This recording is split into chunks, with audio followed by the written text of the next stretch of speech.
देखना चाहिए, क्योंकि आज हम एक ऐसे षड्यंत्र से पर्दाफाश करने वाले हैं जिसके कारण पूरी दुनिया में हर साल 90 लाख से अधिक लोग मारे जाते हैं। और इसके पीछे है एक बहुत बड़ा षड्यंत्र, ऐसा षड्यंत्र जिसे जानने के बाद आप हैरत में पड़ जाएंगे।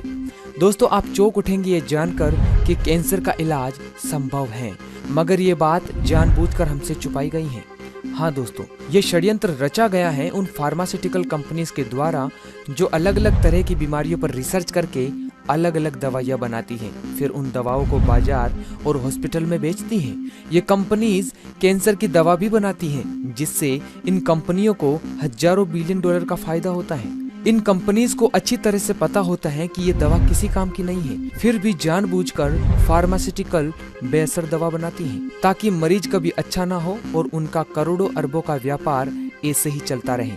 दोस्तों, इस षड्यंत्र में उन महान लोगों का भी हाथ है जो कैंसर का इलाज करते हैं, क्योंकि इन्हीं के द्वारा ही फार्मास्यूटिकल में बन रहा स्लो पॉइजन कैंसर से ग्रसित व्यक्तियों तक पहुंचता है, और इनमें इनका बहुत बड़ा हाथ है। दोस्तों, आपको यह बात जल्द अपने जहन में उतार लेनी चाहिए कि कैंसर का इलाज है, मगर चाहा नहीं गया कि इसका इलाज हो। हमारा शरीर कई प्रकार की कोशिकाओं से मिलकर बना है। जब ये कोशिकाएं अनियंत्रित तौर पर बढ़ती हैं और पूरे शरीर में फैल जाती हैं, तब यह शरीर के बाकी हिस्सों को अपना काम करने में रुकावट बनती है, जिससे उन हिस्सों पर कोशिकाओं का गुच्छा, गांठ या ट्यूमर बन जाता है। इसी अवस्था को कैंसर कहते हैं।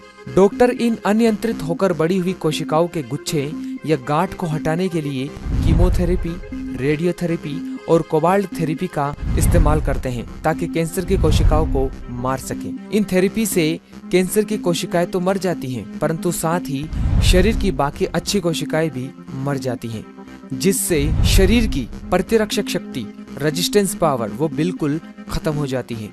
कीमोथेरेपी से व्यक्ति के शरीर के पूरे बाल उड़ जाते हैं और फिर धीरे धीरे समय निकालते निकालते रोगी मरता ही है, क्योंकि एक बार जब हमारे शरीर की कोशिकाएं मर जाती हैं तो उसे हमारा शरीर दोबारा नहीं बना सकता है। और ये बात कैंसर का इलाज करने वाले मसीहाओं को अच्छे से पता होती है। व्यक्ति कैंसर से नहीं मरता है, ध्यान दीजिए दोस्तों, बल्कि जो ट्रीटमेंट उसे दिया जाता है उससे उसकी मौत होती है। और ये बात स्वयं राजीव दीक्षित जी ने भी कही थी कि कैंसर से ज्यादा खतरनाक कैंसर का ट्रीटमेंट है। और ट्रीटमेंट क्या है वो हमने आपको बता दिया है। इतनी सारी दवाओं के बनने के बाद भी कैंसर जैसा रोग लाइलाज है। इसकी वजह सिर्फ यही है कि वह कभी चाहते ही नहीं कि कैंसर जैसा भयानक रोग कभी सही हो, इसलिए बेअसर दवाइयों का बनना जारी है। पर कैंसर का डर हमारे अंदर इस तरह से बिठाया गया है कि हम इसे लाइलाज मानते हैं। दोस्तों, कैंसर का इलाज संभव है, और केवल कैंसर ही नहीं बल्कि हर बीमारी का इलाज प्राकृतिक तरीके से संभव है। प्राकृतिक जड़ी बूटियों और पत्तों से आज भी कई जगहों पर कैंसर का इलाज किया जाता है। अभी हम आपको एक महात्मा से मिलवाते हैं। इनका नाम है श्री संत भगवान दास जी।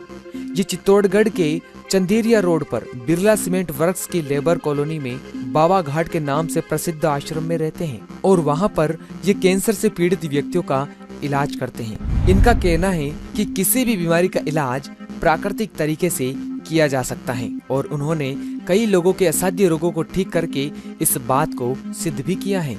दोस्तों, श्री संत भगवान दास जी को 2000 से अधिक जड़ी बूटियों का ज्ञान है। इन्हीं जड़ी बूटियों और पत्तों की मदद से वे असाध्य से असाध्य मरीजों को ठीक करते हैं, और ये सारी दुर्लभ जड़ी बूटियां वे अपने आश्रम में खुद उगाते हैं। इनका ये भी कहना है कि व्यक्ति बिना कीमोथेरेपी किए अगर आश्रम में आता है तो 3rd स्टेज का कैंसर भी यहाँ ठीक किया जा सकता है।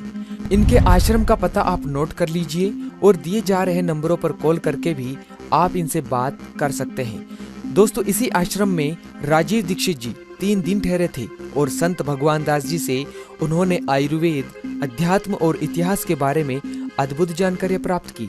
और आपको तो पता ही है कि राजीव दीक्षित जी कितने जिज्ञासु थे।